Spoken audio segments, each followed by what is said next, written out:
Life care hospital Shimla का सबसे बड़ा हॉस्पिटल है। यह हॉस्पिटल युवराज दीवान का ही है। युवराज इस वक्त लाइफ केयर हॉस्पिटल के साइकेट्रिस्ट डॉक्टर संदीप जोशी के साथ बैठा था। उन दोनों को देखकर ऐसा लग रहा था जैसे वो दोनों किसी बहुत ही सीरियस मैटर पर डिस्कस कर रहे हैं। युवराज डॉक्टर से कहता है, आपको क्या लगता है, क्या कभी सुहानी की याददाश्त वापस आ सकती है? डॉक्टर संदीप एक गहरी सांस लेकर कहते हैं, मिस्टर दीवान, आपने जो केस बताया है वो मैं समझ रहा हूँ। मेमोरी लॉस के केस में कभी भी कुछ कहा नहीं जा सकता। कभी कभी पेशेंट की मेमोरी कुछ घंटों में ही वापस आ जाती है, तो कभी सारी जिंदगी वापस नहीं आती। आपने जिस पेशेंट के बारे में मुझे बताया है उसकी मेमोरी 7 साल की उम्र में एक एक्सीडेंट में चली गई थी, लेकिन जो कंडीशन आपने उसकी बताई है उस हिसाब से उसे अब तक कुछ तो याद आ जाना चाहिए था। कुछ सोचते हुए डॉक्टर आगे कहते हैं, मैं एक बार पेशेंट से मिलना चाहता हूँ। अगर हो सके तो आप उसे एक बार हॉस्पिटल चेकअप के लिए ले आइए। इसके बाद ही मैं कुछ कंफर्म बता पाऊंगा। युवराज डॉक्टर की बात ध्यान से सुन रहा था। कुछ देर शांत रहने के बाद युवराज अपने पॉकेट से अपना मोबाइल निकालता है। वो अब अपने फोन में कुछ चेक कर रहा था। कुछ देर बाद युवराज मोबाइल स्क्रीन डॉक्टर की तरफ करते हुए कहता है, डॉक्टर, क्या ये मेडिसिन पेशेंट के लिए ठीक है? डॉक्टर युवराज के हाथ से मोबाइल लेकर सुहानी के मेडिसिन को ध्यान से देखते हैं। एक ही पल में उनके माथे पर शिकन आ जाती है। उनके चेहरे को देखकर ऐसा लग रहा था जैसे उन्हें किसी बात से हैरानी हो रही थी। ये देखकर युवराज कहता है, क्या बात है डॉक्टर, आप चौंक क्यों गए? डॉक्टर हैरानी से युवराज को देखते हुए कहते हैं, मिस्टर दीवान, क्या पेशेंट पिछले कई सालों से ये मेडिसिन ले रहा है? युवराज समझ जाता है कि सुहानी की मेडिसिन के साथ कुछ तो गड़बड़ है। वो डॉक्टर से कहता है, हाँ, वो पिछले 11 सालों से यही मेडिसिन ले रही है। डॉक्टर कहते हैं, मिस्टर दीवान, ये मेडिसिन उन पेशेंट्स को दी जाती है जो मेंटल हेल्थ इश्यूज से डील कर रहे हैं। ये दवाई पेशेंट के दिमाग को शांत कर देती है। ये मेमोरी लॉस के पेशेंट को दी जाने वाली मेडिसिन नहीं है। युवराज थोड़ी सख्ती से कहता है, डॉक्टर, मुझे बस एक लाइन में जवाब चाहिए। अगर कोई पेशेंट को ये मेडिसिन सालों से खिला रहा है तो इसका क्या मतलब है? डॉक्टर तुरंत जवाब देते हैं, इसका मतलब साफ है, वो इंसान नहीं चाहता कि पेशेंट की याददाश्त वापस आए। जब तक पेशेंट ये दवा खाता रहेगा तब तक उसकी याददाश्त वापस नहीं आएगी। डॉक्टर का जवाब सुनकर युवराज सोच में पड़ जाता है। सुहानी को उसके पापा पिछले 11 सालों से ये मेडिसिन क्यों दे रहे हैं? आखिर वो क्यों नहीं चाहते कि सुहानी की याददाश्त वापस आए? युवराज ये सोच ही रहा था, तभी डॉक्टर आगे कहते हैं, एक और बात, ये मेडिसिन एक नॉर्मल इंसान के लिए सेफ नहीं है। इसे ज्यादा लेने से इंसान को मेंटल इश्यूज हो सकते हैं। अगर पेशेंट ने कई सालों तक इसे कंज्यूम किया है तो मुझे डर है कि इससे उनकी मेंटल हेल्थ पर कोई बुरा असर पड़ा होगा। आई थिंक मुझे उसका चेकअप करना चाहिए। युवराज इस बार कुछ नहीं कहता, वो बस हाँ में अपना सर हिला देता है। अब उसे सुहानी के पापा पर बहुत गुस्सा आ रहा था, लेकिन साथ ही उसे ये समझ नहीं आ रहा था कि वो सुहानी के साथ ऐसा क्यों कर रहे हैं। डॉक्टर से बात करने के बाद युवराज हॉस्पिटल से बाहर जा रहा था। बाहर निकलते हुए युवराज जब हॉस्पिटल के रिसेप्शन तक पहुंचता है तो सामने देखकर उसके कदम रुक जाते हैं। युवराज के सामने अर्नव खड़ा था। युवराज अर्नव को वहां देखकर चौंक जाता है। अर्नव भी युवराज को ही देख रहा था। ऐसा लग रहा था जैसे वो युवराज को वहां देखकर खुश नहीं है। अर्नव खुद को संभालते हुए युवराज के करीब जाता है और बनावटी मुस्कान के साथ उसकी तरफ हाथ बढ़ाते हुए कहता है, हेलो मिस्टर दीवान। युवराज भी अर्नव से हाथ मिलाकर कहता है, हेलो एसपी सिंह, आप यहाँ कैसे? ये कहते हुए युवराज की नजर अर्नव के हाथ में रखी उसकी मेडिकल फाइल पर जाती है। उस फाइल पर डॉक्टर संदीप जोशी का नाम लिखा था। युवराज को ये देखकर काफी हैरानी होती है। वो सोच में पड़ जाता है कि अर्नव साइकेट्रिस्ट के पास क्यों जा रहा है। युवराज का सवाल सुनकर अर्नव थोड़ा नर्वस हो जाता है, लेकिन वो अपनी नर्वसनेस छुपाते हुए कहता है, नथिंग मिस्टर दीवान, मैं बस रूटीन चेकअप के लिए आया था। अर्नव आगे कहता है, प्लीज एक्सक्यूज मी, मुझे लेट हो रहा है। ये कहकर अर्नव आगे निकल जाता है। युवराज समझ जाता है कि अर्नव उसे इग्नोर कर रहा है और कुछ छुपाने की कोशिश कर रहा है। अर्नव के जाते ही युवराज भी हॉस्पिटल से बाहर निकलकर पार्किंग की तरफ जाने लगता है। पार्किंग पर पहुंचकर युवराज की नजर गोपाल पर जाती है, जो अर्नव की कार के बाहर खड़ा सिगरेट पी रहा था। युवराज गोपाल की तरफ बढ़ जाता है। गोपाल इस वक्त दूसरी तरफ देख रहा था। उसने अब तक युवराज को नहीं देखा था। युवराज चलते हुए गोपाल के पीछे आकर खड़ा हो जाता है। गोपाल को जैसे ही एहसास होता है कि उसके पीछे कोई खड़ा है, वो पीछे मुड़ता है। युवराज को अपने सामने देखकर गोपाल हैरान रह जाता है। उसे यकीन नहीं हो रहा था कि युवराज दीवान खुद उसके पास आया है। कुछ देर तक तो गोपाल वहीं फ्रीज होकर युवराज को देखता रहता है। फिर उसे होश आता है और उसकी नजर अपने हाथ की सिगरेट पर जाती है। गोपाल हड़बड़ाते हुए उस सिगरेट को नीचे गिराकर अपने पैर से कुचल देता है। युवराज गोपाल के सामने शांत खड़ा उसे देख रहा था। उसकी नजरें गोपाल को और भी ज्यादा नर्वस कर रही थी। गोपाल हड़बड़ाकर युवराज की तरफ देखते हुए कहता है, नमस्ते सर। युवराज कोई जवाब नहीं देता। वो अपनी नजर गोपाल से हटा लेता है और दूसरी तरफ देखने लगता है। गोपाल डरते हुए युवराज से कहता है, सर आप यहाँ, मुझसे कुछ काम था। युवराज दूसरी तरफ देखते हुए ही कहता है, एसपी सिंह यहाँ क्या कर रहे हैं? गोपाल युवराज के सवाल का कोई जवाब नहीं दे पाता। वो अर्नव की पर्सनल इंफॉर्मेशन किसी को नहीं देना चाहता था। वो हकलाते हुए कहता है, सर वो युवराज समझ जाता है कि गोपाल आसानी से मुंह नहीं खोलने वाला। वो अपने जैकेट के पॉकेट से 2000 के नोट की एक गड्डी निकालकर गोपाल की तरफ बढ़ाते हुए कहता है, मेरे पास ज्यादा वक्त नहीं है। एक साथ इतने सारे पैसे देखकर गोपाल की आंखें चमक जाती हैं। वो शर्मिंदगी के साथ हंसते हुए उन नोटों की गड्डी को लेकर कहता है, सर एएसपी सर दिमाग के डॉक्टर के पास गए हैं। उन्हें लगता है कि पिछले कुछ दिनों से उन्हें कुछ ऐसी आवाजें सुनाई दे रही हैं जो सच में नहीं है।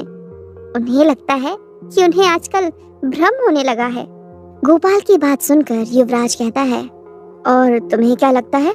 गोपाल अपना सर युवराज की तरफ ले जाकर धीरे से कहता है, सर मुझे लगता है कि वो साया एएसपी सर के पीछे पड़ गया है।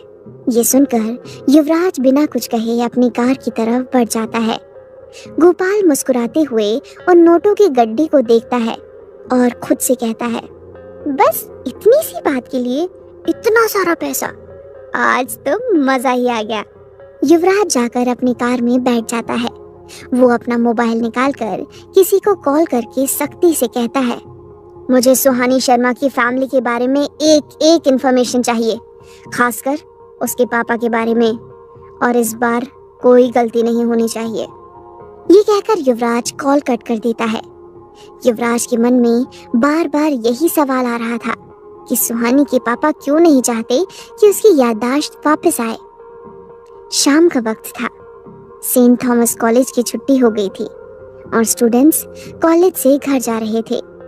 सुहानी और निशा इस वक्त क्लासरूम में थे और हॉस्टल जाने के लिए अपने बैग्स पैक कर रहे हैं। क्लास में उन दोनों के अलावा और कोई नहीं था। कुछ ही देर में युवराज क्लासरूम में एंटर करता है। युवराज को आते देख सुहानी और निशा उठ जाती हैं। युवराज सुहानी के डेस्क के पास आकर रुकता है। सुहानी युवराज को देखने लगती है। वो जानना चाहती थी कि युवराज वहाँ क्यों आया है। निशा भी यही सवाल लेकर युवराज को देख रही थी। युवराज सुहानी के डेस्क पर एक मेडिसिन रख देता है। सुहानी कुछ समझ नहीं पाती और कंफ्यूज होकर युवराज को देखने लगती है। सुहानी को कंफ्यूज देखकर युवराज कहता है, मैंने एक साइकियाट्रिस्ट से तुम्हारी मेडिकल कंडीशन डिस्कस की है। उन्होंने तुम्हें आगे के लिए ये मेडिसिन सजेस्ट किया है। सुहानी को ये जानकर हैरानी होती है कि युवराज उसके लिए खुद साइकेट्रिस्ट से मिलने गया था। हैरानी के साथ सुहानी को खुशी भी हो रही थी। सुहानी अपनी फीलिंग्स छुपाते हुए कहती है, सर, आपको परेशान होने की क्या जरूरत थी? I mean... युवराज सुहानी की बात को काटते हुए कहता है, इसमें परेशानी वाली कोई बात नहीं है, वो डॉक्टर मेरा दोस्त है। सुहानी उस मेडिसिन को उठाकर गौर से देखने लगती है। युवराज कहता है, इसे तुम्हें रोज रात को सोने से पहले लेना है। सुहानी हाँ में अपना सर हिला देती है। युवराज आगे कहता है, और हाँ, तुम्हें मेरे साथ एक बार हॉस्पिटल चलना होगा। मैं चाहता हूँ एक बार तुम्हारा पूरा चेकअप हो। शायद इससे पता चल जाए कि तुम्हारी मेमोरी लॉस की असली वजह क्या है। सुहानी युवराज की तरफ देखकर कहती है, लेकिन इसकी क्या जरूरत है? युवराज कहता है, जरूरत है इसलिए कह रहा हूँ। सुहानी फौरन कहती है, नहीं, मुझे चेकअप नहीं कराना है। सुहानी का जवाब सुनकर युवराज थोड़ी सख्ती के साथ कहता है, मैंने कहा ना, ये जरूरी है। युवराज जानना चाहता था कि उस एक्सीडेंट का सुहानी पर कितना असर हुआ है और उस मेडिसिन को इतने सालों से खाने की वजह से सुहानी को कोई प्रॉब्लम तो नहीं हुई है। सुहानी अब युवराज के लिए एक पहेली बनती जा रही थी, जिसे सुलझाना युवराज के लिए बहुत जरूरी हो गया था। सुहानी अपनी बात पर अड़ते हुए कहती है, मैंने कहा ना, मुझे कोई चेकअप नहीं कराना है। निशा पास ही खड़े ये सब देख रही थी। उसे यकीन नहीं हो रहा था कि युवराज दीवान सुहानी की इतनी केयर कर रहा है। निशा को तो सुहानी बेवकूफ लग रही थी जो युवराज को मना कर रही थी। सुहानी को बार बार मना करते देख युवराज सोच में पड़ जाता है और तभी उसे कुछ याद आता है। वो थोड़ा रुककर कहता है, वो हॉस्पिटल मेरा ही है, वहाँ तुम्हें कुछ भी पे करने की जरूरत नहीं पड़ेगी। युवराज समझ गया था कि सुहानी इसलिए हॉस्पिटल जाने से मना कर रही है क्योंकि उसके पास पैसे नहीं थे। सुहानी कहती है, सर, मैंने कहा ना, मुझे चेकअप की जरूरत नहीं है। युवराज अपनी बात पर जोर देकर कहता है, जब से तुम यहाँ आई हो वो शायद तुम्हारे पीछे है। मुझे लगता है इसका कनेक्शन तुम्हारे पास्ट से है, इसलिए तुम्हारा ठीक होना जरूरी है। ये मत सोचना कि मैं तुम पर कोई फेवर कर रहा हूँ। हॉस्पिटल चलकर तुम मेरी ही मदद करोगी। युवराज की बातें हमेशा सुहानी को सोचने पर मजबूर कर देती थी। आज भी सुहानी सोच में पड़ जाती है। युवराज आगे कहता है, मैं तुम्हें बता दूंगा कब और कितने टाइम हॉस्पिटल जाना है। ये कहकर युवराज वहां से चला जाता है और सुहानी बस उसे देखती रह जाती है। युवराज के जाने के बाद सुहानी बैठ जाती है और अपना बैग पैक करने लगती है। युवराज को अपनी इतनी फिक्र करते देख सुहानी को बहुत अच्छा लग रहा था। बैग पैक करते हुए उसके चेहरे पर हल्की सी स्माइल थी। निशा, जो कब से ये सब देख रही थी, वो सुहानी के पास बैठकर कहती है, तेरे गाल लाल क्यों हो रहे हैं? सुहानी कहती है, ये तू क्या कह रही है? निशा अपनी आंखें छोटी करके कहती है, मुझे सच बता, तू युवराज सर को लाइक करती है? निशा के सवाल से सुहानी हड़बड़ा जाती है और निशा को देखने लगती है जो उसे ही घूर रही थी। युवराज क्लासरूम के बाहर खड़ा ये सब सुन रहा था। वो भी सुहानी का जवाब जानना चाहता था। क्या होगा सुहानी का जवाब? क्या अर्नव को कोई दिमागी बीमारी है या सच में वो साई की नजर में आ चुका है? जानने के लिए सुनते रहिए ये कहानी। निशा सुहानी के चेहरे के सामने हाथ हिलाते हुए कहती है, हेलो मैडम, तू होश में है ना? निशा के ऐसा करने से सुहानी होश में आती है और कहती है, क्या? निशा फिर से उसी टोन में कहती है, तेरे गाल लाल क्यों हो रहे हैं? तू ब्लश कर रही है ना? सुहानी इस बात को इग्नोर करते हुए कहती है, तू पागल है क्या? कुछ भी बोल रही है। निशा अपनी बात पर जोर देकर कहती है, मैंने कई बार देखा है, युवराज सर के सामने आते ही तू ब्लश करने लगती है। सुहानी शर्माते हुए कहती है, तेरी आंखें खराब हो गई हैं। सुहानी को शर्माते देख निशा कहती है, मुझे सच सच बता, तो युवराज सर को लाइक करती है। सुहानी कहती है, मुझे लगता है कि तुझे भी एक साइकियाट्रिस्ट की जरूरत है। निशा कहती है, मतलब तू लाइक करती है? सुहानी कहती है, वो हमारे प्रोफेसर हैं। निशा अपना मुंह बनाकर कहती है, वो कोई रेगुलर प्रोफेसर नहीं है, वो यहाँ के ट्रस्टी हैं। उन्हें पढ़ाना पसंद है, इसलिए कभी-कभी पढ़ाने आ जाते हैं। सुहानी कुछ नहीं कहती। वो जानती थी कि निशा से बहस करने का कोई मतलब नहीं है, लेकिन निशा सुहानी को युवराज के नाम से छेड़ने लगती है और सुहानी उसे ठीक से कोई जवाब नहीं दे पाती। युवराज अभी भी क्लासरूम के बाहर खड़ा निशा और सुहानी की बातें सुन रहा था। उनकी बातें सुनकर वो थोड़ा सा मुस्कुराता है और वहां से चला जाता है। रात के 12 बजे थे। हमेशा की तरह पूरा शहर नींद के आगोश में समाया हुआ था। युवराज सुनसान रास्ते पर अकेला ही चल रहा था। उस सुनसान रास्ते में चलते हुए उसके दिमाग में केवल एक ही बात चल रही थी कि उसके पास सिर्फ 6 महीने बचे हैं। अगर वो इन 6 महीनों में खुद को बचाने के लिए कुछ नहीं कर पाया तो वो साया हमेशा हमेशा के लिए उसे अपने साथ ले जाएगा। सालों पहले ही युवराज के जीने की चाहत खत्म हो गई थी। उसने खुद ही कई बार अपनी जान लेने की कोशिश की थी, लेकिन उस साए ने कभी युवराज को मरने नहीं दिया। अब तक युवराज बस उस वक्त का इंतजार कर रहा था जब वो साया खुद उसे मार दे। लेकिन पिछले कुछ महीनों से सब कुछ बदल गया था। युवराज अब जीना चाहता था और उसकी इस चाहत की वजह सुहानी थी। युवराज ये देखकर हैरान रह जाता है कि सुहानी उसे बचाने के लिए उस साए से भिड़ने के लिए भी तैयार है। सुहानी की इसी हिम्मत से अब युवराज भी उस साए से टक्कर लेने लगा था और अब तो उसे पता चल गया था कि जो लड़की उसे बचा सकती है वो जिंदा है और वो सुहानी ही है। लेकिन वो ये सोचकर मायूस भी था कि सुहानी की याददाश्त जा चुकी है। युवराज को अब फिर से सुहानी से मिलने का मन कर रहा था। वो अपनी घड़ी को देखता है, काफी देर हो चुकी थी। ये देखकर युवराज खुद से कहता है, नहीं, इस वक्त नहीं।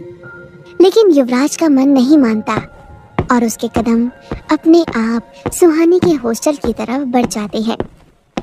कुछ कदम चलने के बाद युवराज खुद को रोक लेता है। वो खुद से कहता है, ये मुझे क्या हो रहा है? मैं क्यों हर बार सुहानी की तरफ खिंचा चला जाता हूँ और क्यों मैं अभी भी खुद को उसके पास जाने से रोक नहीं पा रहा हूँ? यही सब सोचते हुए युवराज को पता भी नहीं चलता कि कब वो सुहानी के हॉस्टल पहुंच जाता है। वहां पहुंचकर जब युवराज की नजर सुहानी के कमरे की खिड़की पर जाती है तो युवराज की आंखें और गहरी हो जाती हैं। वो देखता है कि एक आदमी शॉल ओढ़े सुहानी के कमरे की खिड़की के बाहर खड़ा है और एकटक कमरे के अंदर देख रहा है। ये देखते ही युवराज की आंखें सिकुड़ जाती हैं। कुछ देर तक युवराज वैसे ही पेड़ की आड़ में उस आदमी को देखते रहता है। वो जानना चाहता था कि वो आदमी वहाँ क्या करने आया है। काफी देर तक वहाँ रुकने के बाद भी युवराज देखता है कि वो आदमी अपनी जगह से हिला भी नहीं था। वो बस कमरे के अंदर लगातार देख रहा था। युवराज को समझने में देर नहीं लगती कि ये आदमी सुहानी पर नजर रख रहा है। वो खुद से कहता है, ये कौन है? ये निशा पर नजर रख रहा है या सुहानी पर? कुछ देर तक उस आदमी को ऑब्जर्व करने के बाद युवराज धीरे से उसके पास जाता है और एक ही झटके में उसका शॉल खींच लेता है। युवराज की शॉल खींचते ही वो आदमी युवराज की तरफ मुड़ जाता है। अपने सामने युवराज को देखकर वो आदमी हक्का बक्का रह जाता है। उसकी आंखें डर से बड़ी हो जाती हैं और एक पल के लिए वो फ्रीज हो जाता है। अब उस आदमी का चेहरा युवराज की तरफ ही था। युवराज भी उसका चेहरा देख लेता है। वो आदमी 6 फीट का था, जिसका गेहुआ रंग था और उसने लूज पैंट शर्ट पहना हुआ था। उसकी आंखें अंदर धसी हुई थी और आंखों के नीचे डार्क सर्कल थे। उसकी दाढ़ी मूंछ नॉर्मल से कुछ बड़ी थी और उसके कुछ बाल सफेद हो चुके थे। उसकी उम्र लगभग 45 से 46 साल की रही होगी। लेकिन फिर भी उसकी बॉडी काफी स्ट्रांग लग रही थी। युवराज को देखकर उसकी आंखों में डर साफ झलक रहा था। युवराज उस आदमी से कहता है, कौन हो तुम और इतनी रात को यहाँ क्या कर रहे हो? युवराज की आवाज सुनते ही वो आदमी शॉक से बाहर आता है और अगले ही पल पीछे मुड़कर भागने लगता है। उस आदमी को भागते देख युवराज भी उसके पीछे जाता है। युवराज एक सेकंड के लिए रुककर खिड़की से सुहानी के कमरे में देखता है। सुहानी और निशा बिल्कुल ठीक थे और सो रहे थे। ये देखकर युवराज को तसल्ली होती है और फिर वो उस आदमी के पीछे जाता है। वो आदमी काफी तेज था और भागते हुए रोड तक आ गया था। वो अपनी पूरी ताकत से दौड़ रहा था, लेकिन उसके पीछे तो युवराज था, जिससे बचना नामुमकिन था। कुछ ही पलों में युवराज उसके पास आ जाता है और एक ही झटके में पीछे से उसका शर्ट पकड़कर उसे दबोच लेता है। वो आदमी युवराज की मजबूत पकड़ से बच नहीं पाता। अब वो युवराज की गिरफ्त में था। युवराज ने पीछे से उस आदमी की गर्दन को अपने दाहिने हाथ से जकड़ लिया था। बहुत कोशिश करने पर भी वो आदमी खुद को युवराज की पकड़ से आजाद नहीं कर पा रहा था। धीरे धीरे युवराज की पकड़ उस पर और भी मजबूत होती जा रही थी। अब उस आदमी को सांस लेने में दिक्कत होने लगी थी। युवराज उस आदमी से कहता है, मैंने तुमसे कुछ पूछा है। वो आदमी युवराज के सवाल का जवाब नहीं दे रहा था। वो अपनी पूरी ताकत लगाकर युवराज से बचने की कोशिश कर रहा था, लेकिन युवराज की पकड़ से छूटना नामुमकिन था। युवराज उस आदमी की गर्दन पर दबाव बढ़ाते हुए कहता है, मुझे कुछ ऐसा करने के लिए मजबूर मत करो जो मैं नहीं करना चाहता। वो आदमी अभी भी कुछ नहीं कहता। अब उसका दम घुटने लगा था। उसे ऐसा लग रहा था जैसे अब अगर युवराज ने उसे नहीं छोड़ा तो वो मर ही जाएगा। वो आदमी अपने मन में कहता है, मैं ऐसा करना तो नहीं चाहता था, लेकिन अब तुमने मेरे सामने कोई रास्ता नहीं छोड़ा है। ये सोचते ही वो आदमी अपनी पैंट के पॉकेट से 3 इंच का एक पत्थर निकालता है और उस पत्थर को युवराज के दाएं हाथ की कलाई पर उसी जगह रख देता है जहां उसका निशान था। उस पत्थर को निशान पर रखते ही युवराज की चीख निकल जाती है। अचानक से युवराज की कलाई में बहुत दर्द होने लगता है। वो दर्द इतना ज्यादा था कि युवराज की पकड़ उस आदमी से छूट जाती है। वो अपने उस निशान को पकड़कर जमीन पर गिर जाता है और दर्द से तड़पने लगता है। वो आदमी एक पल के लिए वहां रुककर युवराज को देखता है और फिर तेजी से भागते हुए वहां से चला जाता है। युवराज जमीन पर पड़ा उसे देखता रह जाता है। उस आदमी के जाने के काफी देर बाद युवराज का दर्द कम होता है और वो उठकर खड़ा होता है। वो हैरानी से अपने निशान को देखता है और खुद से कहता है, कौन था वो जो मुझे इस हद तक चोट पहुंचा सकता है? वो सुहानी पर क्यों नजर रख रहा था? क्या वो जानता है कि सुहानी कौन है? और क्या वो ये भी जानता है कि मैं कौन हूँ? सुबह के 10 बजे थे। सुहानी एक बुक मार्केट में अपना कॉलेज बैग लिए घूम रही थी। वो एक एक बुक शॉप में जाकर किसी किताब के बारे में पूछ रही थी, लेकिन हर जगह उसके हाथ सिर्फ मायूसी ही लग रही थी। सुहानी अब इरिटेट हो गई थी। वो थक कर उस मार्केट से बाहर निकल ही रही थी, तभी उसकी नज़र मार्केट के आखिरी छोर के एक छोटे से बुक शॉप पर जाती है।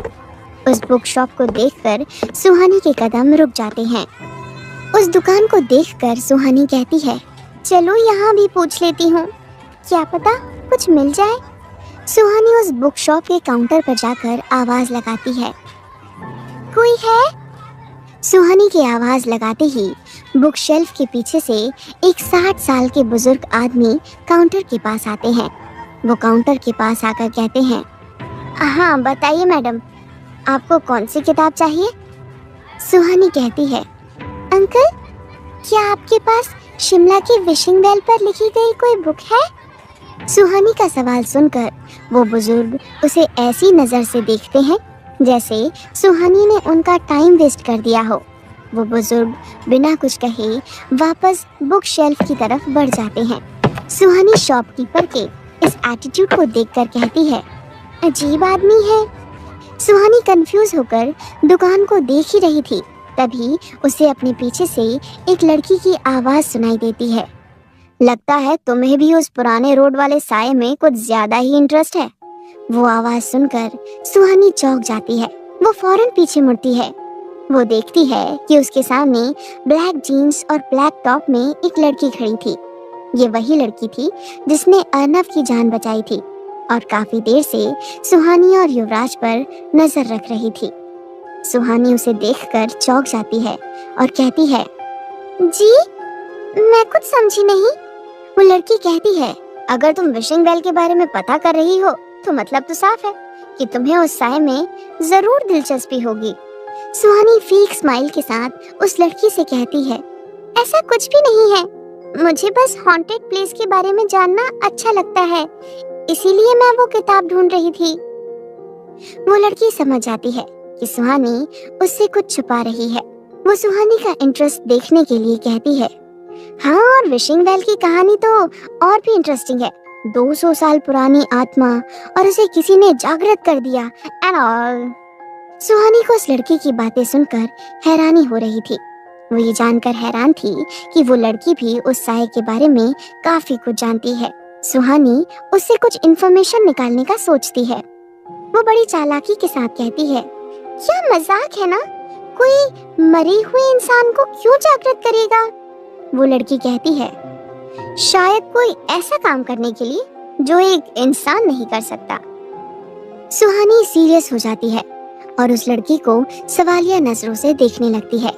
सुहानी को लग रहा था कि शायद ये लड़की उसे विशिंग वेल के बारे में काफी कुछ बता सकती है, लेकिन सुहानी इस बात से अनजान थी कि वो लड़की किसी मकसद से उसके पास आई है। वो लड़की सुहानी से कहती है, वैसे तुमने मुझे अपना नाम तो बताया ही नहीं। सुहानी कहती है, मेरा नाम सुहानी है, और आपका। वो लड़की कहती है, मेरा नाम समायरा है। सुहानी कहती है, लगता है आपको भी उस साए की कहानी में काफी दिलचस्पी है। समायरा कहती है, तो क्या तुम्हें ये सब सिर्फ एक कहानी लगती है। ये कहते हुए समायरा की आंखें और भी गहरी हो जाती हैं। वो आगे कहती है, अगर मैं तुमसे कहूँ कि वो सिर्फ कहानी नहीं है तो, और अगर मैंने उस साए को खुद देखा है तो। ये सुनकर सुहानी चौंक जाती है और सवालिया नजरों से समायरा को देखने लगती है। आखिर कौन है समायरा और वो किस मकसद से सुहानी के पास आई है, जानने के लिए सुनते रहिए ये कहानी।